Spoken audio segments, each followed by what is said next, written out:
ఆంధ్రప్రదేశ్ ప్రభుత్వం నిర్మిస్తున్నటువంటి బనకచర్ల ప్రాజెక్టును ఆపేటువంటి ఉద్దేశం నిజంగా తెలంగాణ ప్రభుత్వానికి ఉందా అని ప్రశ్నించారు మాజీ మంత్రి హరీష్ రావు.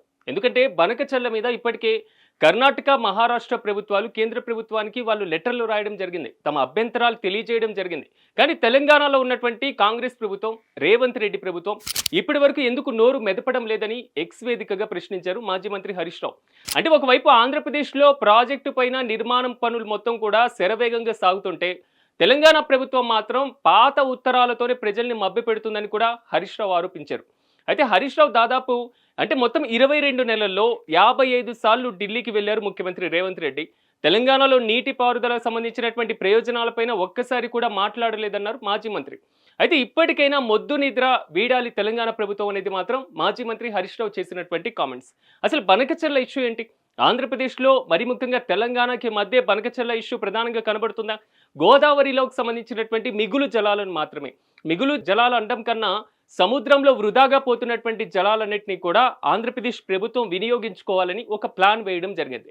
ఆ ప్లాన్లో భాగంగా పోలవరం ప్రాజెక్ట్ నుంచి ఆల్రెడీ కృష్ణానదికి లింకుగా ఉన్నటువంటి పట్టిసీమ ప్రాజెక్ట్, ఈ పట్టిసీమ ప్రాజెక్టు వరకు ఉన్నటువంటి దాన్ని ఏదైతే కాలువ ఉందో ఈ కాలువని కొంచెం వెడల్పు చేయడం, ఇక పట్టిసీమ దగ్గర నుంచి అక్కడ ఒక చిన్న బ్యారేజ్ లాగా కట్టేసి, అంటే ప్రకాశం రిజర్వ్ బ్యారేజ్ ఏ విధంగా ఉందో అలాంటి బ్యారేజ్ని ఒక దాన్ని నిర్మించి అక్కడి నుంచి ఒక బనకచర్ల ప్రాజెక్టు వరకు లింకేజ్ ఇవ్వడం వల్ల మరోవైపు రాయలసీమతో పాటుగా కరువు ప్రాంతాలు ఏదైతే ఉన్నాయో ప్రకాశం జిల్లాలో ఆ ప్రాంతాలన్నిటికీ నీటి వసతి కల్పించినట్లు అవుతుంది.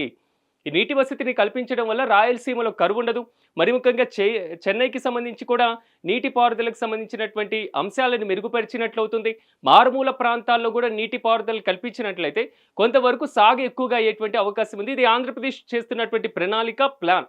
దీనికి సంబంధించినటువంటి అభ్యంతరాలు కేంద్ర ప్రభుత్వం దగ్గర నుంచి రావడం, దానికి సంబంధించి వీళ్ళు రిప్లేస్ ఇవ్వడం, వివిధ రాష్ట్రాల మధ్య ఈ టాపిక్ మొత్తం కూడా కొంతవరకు చర్చనీయాంశంగా మారడం, ఇది కామన్గా మారుతుంది. కానీ తెలంగాణ ముఖ్యమంత్రి రేవంత్ రెడ్డి బనకచర్లకు మేము వ్యతిరేకంగా ఉన్నాం, బనకచర్ల ప్రాజెక్టు ద్వారా మీరు ఎంతవరకు నీటిని వాడేటువంటి ప్రయోజనం ఉందో అనేటువంటి అంశాలని మీరు ప్రధానంగా చెప్పారా లేదా? మరి ముఖ్యంగా గోదావరి ప్రవాహంలో ఎక్కువ శాతాన్ని కూడా ఆంధ్రప్రదేశ్ ఈ విధంగా ఉపయోగించుకునేందుకు అవకాశం ఉంటుంది. మీరు ఏదైతే సముద్రంలో నీరు కలుస్తుంది అంటున్నారో ఆ సముద్రంలో కలిసేటువంటి నీటిని మీరు లెక్కగట్టారా? ఇలాంటి అంశాలన్నీ కూడా తెలంగాణ ప్రభుత్వం చెప్తున్నటువంటి వాదన.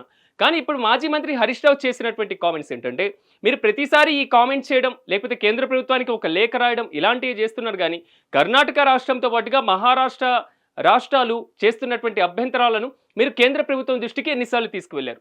ఇరు రాష్ట్రాల మధ్య ముఖ్యమంత్రుల సమావేశం జరిగింది. ఈ సమావేశంలో వారు కూర్చొని మాట్లాడుకునేటప్పుడు కూడా అది ఒక అపెక్స్ మీటింగ్ కూడా కాదు. అపెక్స్ మీటింగ్ కాని సందర్భాల్లో మీరు బనకచర్ల ఇష్యూని ప్రస్తావించేటప్పుడు అలాంటి ఆలోచన ఏదైనా చేశారా?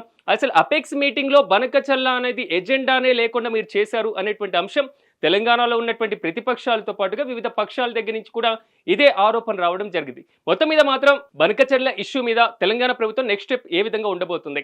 మాజీ మంత్రి హరీష్ రావు ఇప్పటికే ఎక్స్ వేదికగా పోస్ట్ చేశారు కాబట్టి ఎప్పుడు బీఆర్ఎస్తో పాటుగా ప్రతిపక్షంలో ఉన్నటువంటి బీఆర్ఎస్ గతంలో మేము ఈ విధంగా తెలంగాణకి నీటిపారుదల వసతి కల్పించాం కాబట్టి ఈసారి కాంగ్రెస్ ప్రభుత్వం మాత్రం బనకచర్లను అడ్డుకోలేకపోతుంది అనేటువంటి ఆలోచన చేస్తుంది. మరి తెలంగాణ ప్రభుత్వం దీని మీద తొందరపడి ఏమైనా ఆలోచన చేస్తుందా?